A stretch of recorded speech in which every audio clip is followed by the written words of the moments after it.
Oil prices go up, tapos petrol ang gawang punching bag. Tigas na buwan. Papapag ka bang patay na gusto mo i-post competition mo sa lahat ng group sa Isabela o sa buong Pilipinas? Huwag itaas ang presyo. At the same time, wala nang dumarating na order from Navy. Tama yan, sabi niya yung pagdating. Pero yun nga, iba kasi absolute. Kaya tayo may mga batas, kaya tayo may gobyerno eh. Double, triple, hawak ko ang beats per second!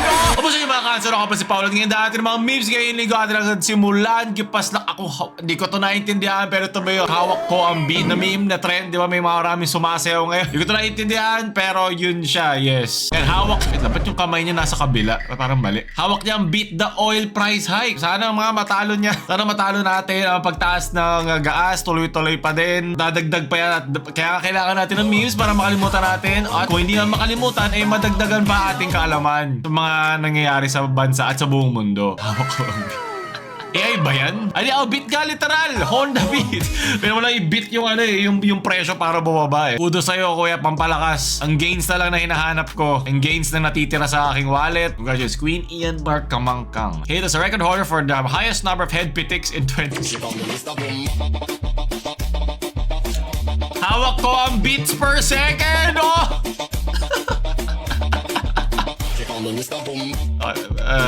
Okay, wala. Kaya tumataas na parang presyo ng gas. Oil prices go up, tapos petrol ang gawang punching bag. Yes, alam mo, ang dami ko nakita mga ito, lalo na yung sa isang page, yung tungkol dun sa ito, yung you skip economics class. Ang lalim pa nito, mababaw pa ito, at pa siya dati in-oversimplify. Hindi lang din both dun sa gumawa nito, yung mismo nag-vandal sa petrol, pati na rin sa pag-punch down sa mga nagpo-protesta. Hindi siya nakakatulong kahit kanino. Okay? Ihimayin muna natin ng onte yung tungkol dun sa nangyari dun sa Petron. Kasi yung mga nagde-defend dun sa mga nag-vandalize dun sa Petron, sinasabi nila kasi yun ay isang public na frustration. Pinapakita mo yung inis mo, hindi lang sa gobyerno, pero sa mga taong dapat may ginagawa na. Sa mga people in power dapat may ginagawa na. At madali din sabihin na hindi ito nakakatulong. Pero sa ibang tao kasi wala silang oras o wala silang kapangyarihan para malagpasan ang pang-araw-araw kung magpapatuloy pa yung ganito kalaki, ganun ka-drastic, kataas ng presyo ng gas. Yes, alam ko merong supply and demand. Meron tayong Israel-Iran war na nagaganap na laking apekto nito dahil ba doon sa Hormuz. Pero rabbit hole pa yon. Ang gusto ko muna pag-usapan dito is warranted ba yung galit ng mga tao sa mga nagpaprotesta at vice versa. Kasi sinasabi din ito ng mga pro sa pagpakita nila na kanilang pagprotesta na ito ay nag-a-attract ng media attention. At alam naman natin pag mayroong media attention, napapabilis. At para sa kanilang tinutulungan, para sa mga pamilyang hirap na hindi na kaya ang pagtaas ng bilihin, pagtaas ng gas, mga jeepney driver for example, na mga pinaka-instant na matatamaan yan, na hindi kayang i-weather ang ilang buwan pa na ganito kataas ang tinaas ng gas, para sa kanila yun. Okay, hindi yun para sa mga karamihan ng mga tao na alam mo, nagko-comment online na hindi sila ganun masasaktan o hindi ganun ka-drastic o ka-dire na para ikamamatay na nila. Yes, masakit, nadadagdagan tayo ng babayaran, pero ibang tao ay kaya itong malagpasan sa pang-araw-araw. Kaya nila huminga ng malalim, mainis at mabuhay pa. Yung ibang tao wala kasing ganung klaseng fortune eh. Yung ibang tao walang ganung klaseng oras. Literal na sa pang-araw-araw lang yung iniisip nila. So, yun yung kailangan natin isipin doon. Then yung sabi niya na when you miss economics class, pwede rin sabihin na you miss ethics class. Diba? Na isa na ang economics na pinag-uusapan ay yung means, yung ethics na pinag-uusapan ay yung means to an end. Ano yung point nitong lahat? At ang mahirap kasi dito yung naghahanap tayo ng mali. Ang importante dito, ano yung dapat ng solusyonan. Hindi na importante sino tama, sino mali. Kasi sobrang daming nuances yan eh. Sobrang laking gray area nito at napakalaki nitong issue para lang masabi na mali siya o mali itong multi-billion dollar company na to o mali itong protester na to. Maaring dumating ang araw na pag ikaw ay nasa isang posisyon na kahit sumigaw-sigaw ka ay wala kang magawa, nandyan yung mga tulad nila. Okay, ngayon baka hindi ka ganun ka-apektado o hindi ganun kalaki o ganun ka-big deal pa na masasaktan ka dun sa mga nangyari ngayon sa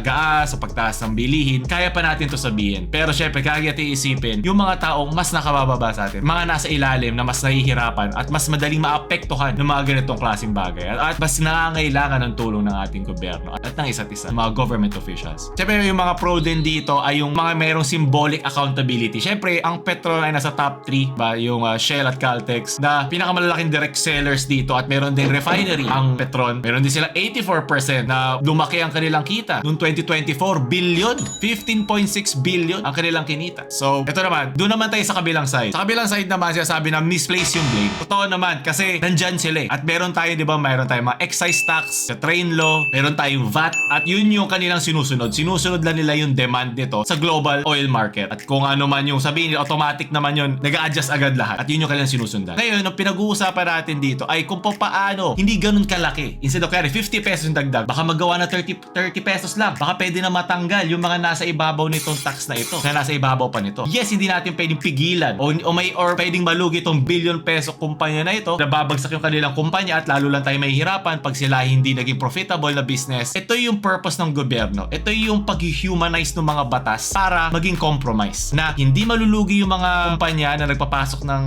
dito ng mga oil at hindi rin sasalo nito ng walang proteksyon, hindi mo na nakabili ng armor o nakabili ng swashbuckler yung mga Pilipino. So yun yung kailangan nila balansehin. Yung geopolitical turmoil na nangyari sa ibang mga bansa, paano natin dito mapapahina yung bagsak nito sa atin. Di naman sinasabing pigilan eh. Hindi yun magiging practical eh. At alam yun ng mga ekonomista, diba? At ng mga mambabatas. So ngayon, dito lalabas yung mga magagaling natin mambabatas. Mambabatas. Kakapamulot ko sinasabi na ulol na rin ako. Pero ito yung human effort at application ng ating mga pinag-aralan. Kahit alam na alam mo economics, kahit alam na alam mo ang ethics, kung hindi natin ito ma-apply, may mga taong magugutom, may mga taong hindi mapapakain ng pamilya, may mga taong mamamatay. Yun ang importante. Hindi kailangan natin ng points sa internet para makuha natin yung Tama si commenter FB post number 692 sa kanya. diba? So, ang importante dito, dapat ito talaga sabay-sabay ito nangyari. Parang check and balance siya. Nakikita dapat ng tao or ng mga government officials na itong mga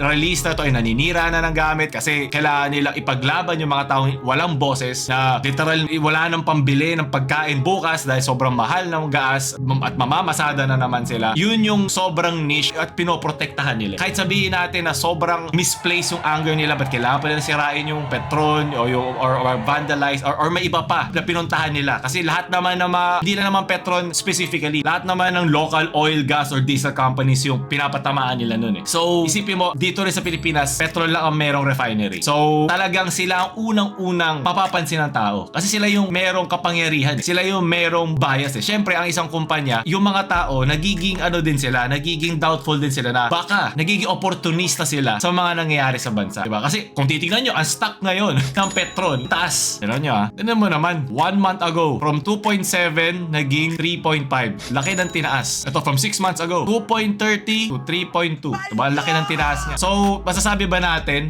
na kawawang-kawawa ang Petron? So, ito yung sinasabi natin na application. Hindi naman natin kailangan pabayaan ng mga kumpanya yan. Pero, dapat sabay lang din na hindi dapat ang sumalo nito ay yung mga Pilipino. Yan yung dapat nagtutulungan. Kaya importante dito ang gobyerno kasi sila ang may kapangyarihan gawin to eh. Kasi nung nagkaroon ng oil deregulation law, hindi na pwedeng hawakan ng gobyerno kung paano nila ginagalaw yung presyo. Kasi pag ginahawakan ng gobyerno based on history, nagkakandaloko-loko or dalulugi yung mga organisasyon na ito. So, hinayaan sila. So, sa pwede nilang tanggalin ang sasabi nila na ibang mga learned na mga tao ay yung tanggalin yung excise tax, tanggalin yung VAT na nasa oil para instead of 50 pesos, example na nga tulad natin kanina, magiging 30 pesos lang. Diba? Para hindi ganun kalaki yung talon. Limited yung pag-control na pwedeng gawin natin sa mga kumpanya pero merong full control ang gobyerno na pwede nilang gawin yun. Nasa kanila. Yan ang silbi ng gobyerno natin. At doon lalabas yung mga magagaling na mga binoto natin.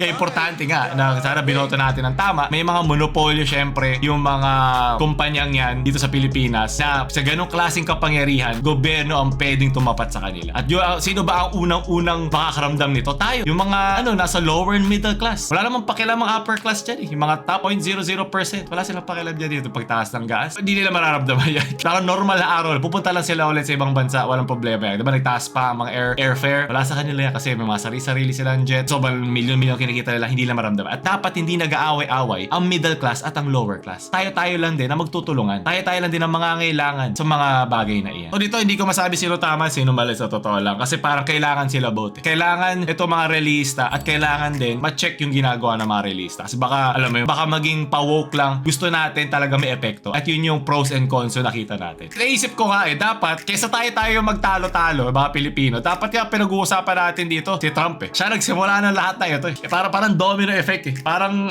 yung domino effect yung kay Orochimaru, Itachi, Toby, Madara, ganun eh. Hanggang doon sa huling-huli eh. Sunod. Actually, hindi na yan makontrol ngayon ng mga DOA kung mag-increase man bawat litro ang mga gasoline station. It is because wala talaga supply unless the DOA will prepare the price protection sa mga gasolinahan. At saka, prepare din sila na dapat may mga consistent supply sa bawat gasolina. So that was the time na pwede sila magsabi na huwag itaas ang presyo. At the same time, wala nang dumarating na order from Middle East. So, Tama yan, sinasabi niya sa yung pagdating. Pero yun nga, iba kasi absolute eh. Kaya tayo may mga batas, kaya tayo may gobyerno eh. Kasi kahit absolute yan, pwede natin tulungan ang sarili natin. Okay? Pag-uusapan pa natin yung paano yung QRX. Ito yung presyo na dadagdag from 55, naging 95, baka pwedeng 75 lang or 70. Para hindi ganun kalaki. alam din nila na hanggang April 15 na lang ang fuel ng Pilipinas. Naalala ko lang din yung mga ganito no, na dito mo makikita yung opportunity na meron sa Pilipinas na kahit meron ka pinag-aralan, cum laude ka, minsan hindi mo alam sa kadadali ng buhay at sana mas marami pa opportunities para hindi magkaroon ng ganito mga pagkakataon. Hindi ko sinasabing hindi mabuting trabaho ang pagiging isang gasoline boy. Lahat naman ng antas may kailangan merong mag-feel ng trabaho na yan. Pero makikita mo yung discrepancy, yung pagkakalayo, yung tinapos mo kung nasan ka. Ano din to parang panggising din ito sa Pilipinas. Ang dami-dami mga engineer, nurse, na hindi mo alam kung saan na sila nakalagay. Like, wala malayo sa kanila inaral. Nasayang. Kasi utak yan Dapat ginagamit yan para pagandahin pa ang ekonomiya ng Pilipinas. Diba? Economics nga. Wala na yun. Yun talaga. Wala tayong magagawa kasi wala tayong supply sa Pilipinas unless pag-alaw ang Brunei at saka Malaysia. Pag-alaw tayo magdala dito ang Brunei at saka Malaysia, possible tayo. Pwedeng bumaba yung fuel. Pero let's say for example, pasettle na ang sigalot sa Middle East. Aabot pa yan ng buwan bago mag-roll back ang fuel. Kasi matagal pa yan ang loading from Philippines to Middle East or from Middle East papunta sa Pilipinas. So doon pa lang tayo magkakaroon ng mga konting rollback, pero as of now, nawala talaga. Yes.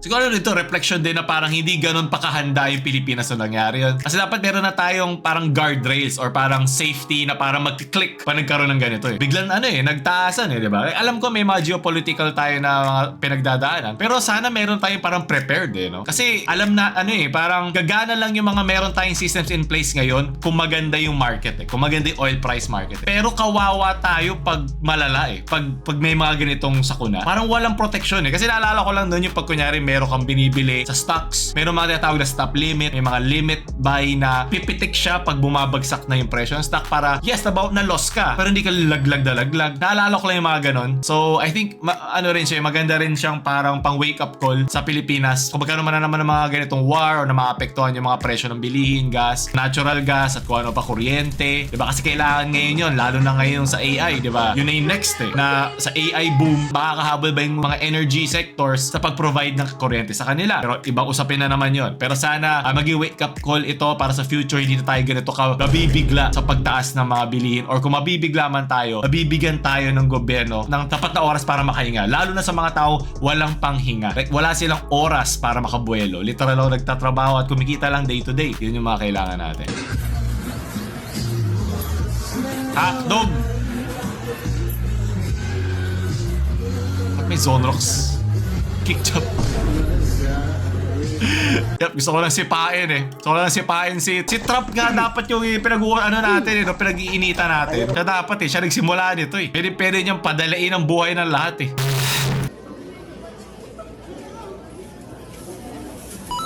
Wow. Thank you Dapat may unli din ang ang refill sa stasyon Oh my god. Love you Di mo man lang kagatan yung manok para lang hindi magmukhang. Thank you so much. So lagay lang nalagay si Kuya nagdala ka na ng ng pinagsaingan. May chicken oil pang kasama. Yan lang ata oil na dito mataas chicken oil. Tigas ng mukha. Ayun pala, binawasan niya. Galing. So yung praktisado niya yung 6 cups na ba yan? Magbalik Galing. Ang galing niya mag one hand. Balik Humingi pa siya sa kabilang table. Ito na yung kakainin niya. Economists are shaking. Hayop ka. Sobra ka na sa portion. Okay, binalik ba niya? Ako nag-imbita, ako nagaya. Pare, ako manlilibre. Oo. Ako manlilibre, pare. Sinundo mo ko, di ba? Di ako magbabayad. Naku, sinundo pa. Mas mahal yun Mas mahal magsundo. Taas pa naman ngayon, balikan pa. Pare, magkumpare tayo, pare. Magkukumpare nga tayo. Pare, inaanak ko ang anak mo. Magkumpare tayong buo. Simula bata, magkaibigan tayo. Pare, ako manlilibre sa'yo. Kung ganyan na ganyan ang ugali mo, magsaluhan tayo ng kandila. Bakit bagay, pare? Ililibre na nga kita Saluhan ng kandila. Ako nga nagaya O kaniyaya mo nga ako, ililibre na nga kita Tapusin natin pagkukumpare natin. Ayun. Figure of speech ba yun? Ako na lang ilibre nyo. Ako na lang maging kaibigan nyo. Hype kayo. Dahil ito tayo sa estasyon. Gusto ko doon nyo ako ilibre. San tangke? Andy's coming. Sa mga di nakakaalam, ito yung nagkunyari daw na namatay kasi meron siyang utang. Balita. Wala na, ayaw nyo kasi maniwala eh. Meron na yung tita niya. Saan yan? Gago talang, hoy! Papapag ka bang patay na gusto mo i-post ko picture mo sa lahat ng group sa Isabela o sa buong Pilipinas? Papanggap kang patay pero pupuso ka sa message ko. Kagaguang pinapaandar mo. Nakalat ko pictures mong gago ka sa buong Isabela. Ayun at nabuhay! Daig pa si Jesu Cristo on the first minute. Hindi on the third day. Ating usapan naman po na every 15th naman nagbibigay. Gago, may 15 na ulit. Nagbigay ka ba? Lumipas na 15, nagbigay ka ba? Ngayon malapit na 15 meron. Ang lakas. May pang-scroll sa FB. Walang pambayad na utang. Rad. Yari nagja-jogging pero totoo nasa healing process na pala. Yan ang pampalakas. Panghuling lap yan eh. Kala mo last lap na pero gusto mo lang pala ng lab-lab. Napansin ko, ang dami ngayon may hobby. Nakakatuwa. Kasi alam mo, parang natapos na yung nasa loob ka lang ng bahay buong buhay mo. Dahil yung mga nagja-jogging, mga cyclist, merong nag-magic, may nagpo-Pokemon, may nagbe-Beyblade, merong yung umaakit ng bato, may nag-hiking, merong nag-reading, merong nagko-collect ng figures, merong nag-gundam, merong nagpe-pickleball, merong nagta-tennis, badminton, di ba? Nakakatuwa na ang dami na. At mabuti yan para malagpasan natin itong problema ng taas na mga bilihin para makalimutan muna natin saglit. Sana hindi na napapahirapan yung pagpunta nyo sa mga nagpapasaya sa inyo. Kailangan yan eh. Hindi magiging lagi ka lang galit sa internet na to. Mga tao nakalimutan magdala ng phone sa CR. Kaya meme sa memory. Napaikot ko lang sa ulo ko. Yes, galing ng dome scroll. Naalala ko pa eh. Parang may saltek lang eh. Alam mo sa sobrang tagal mo nag-doom scroll, alam mo na yung susunod. Like, alcoholics na tayo. Alam na natin yung algo. Siya rin nag-iisip para sa atin. Kaya yun yung mahirap eh. Minsan naman talaga masarap pag-doom scroll. Pag alam mo yung pagod na yung utak mo, tostado na, nagsalita ka tungkol sa economics or sa ethics, gusto mo lang ng, like single brain cell lang na umaalog sa utak mo. Minsan yun lang yung gusto mo. Okay lang naman yan, walang problema. Pero sana huwag nyo kalimutan na meron kayong control sa algo nyo. Pwede nyo i-hide yung mga nakikita nyong brain rot, mga AI generated na wala kakwenta-kwenta. Tanggalin nyo yan sa feed nyo. Okay? At sayang yung iniresign nyo, sayang yung pinag-aral nyo, sayang yung pinaglaban nyo na hindi mabulok yung utak nyo, salpakan nyo ng bagong kaalaman or ng bagong hobby. Diba? Mas masabuti yun kaysa doom. Okay lang na pag tumatay ka, naiintindihan ko naman. Pati nga tayo ginawa ng AI, di ba? Ano ginagawa niya dyan?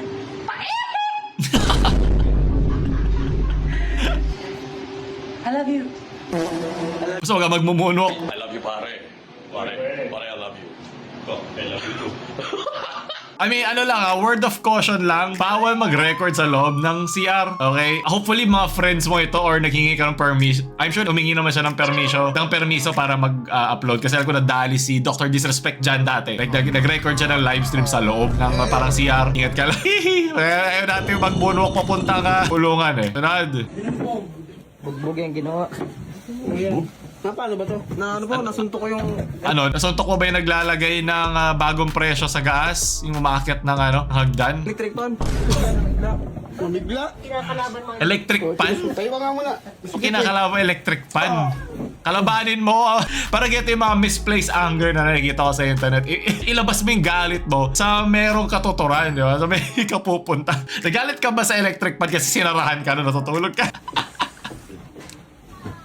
Oras lang muna. Nasa Facebook. Itigas mo to. Ayan. Tigasan mo! Sige lang. Oh. Okay na. Aray mo.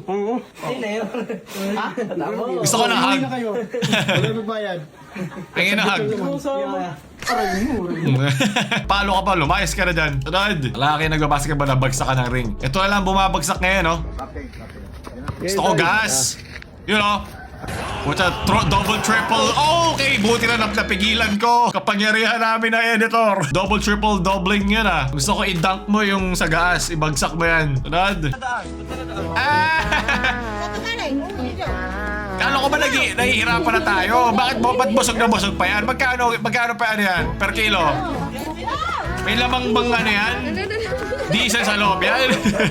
Cute ang putek. Ayop. O doon tatapos natin mga memes ngayon. Sinasabayan ko lang yung meme supply, diba? Para hindi magbagsakan din ng presyo. Para hindi mag-akyata ng presyo, kailangan natin ilabas ang mga memes na yan. Gusto ba ganito, huwag nyo kalimutan like, share sa mga amoy gas nyong friends. Huwag nyo kalimutan subscribe. Paul na mamaalam.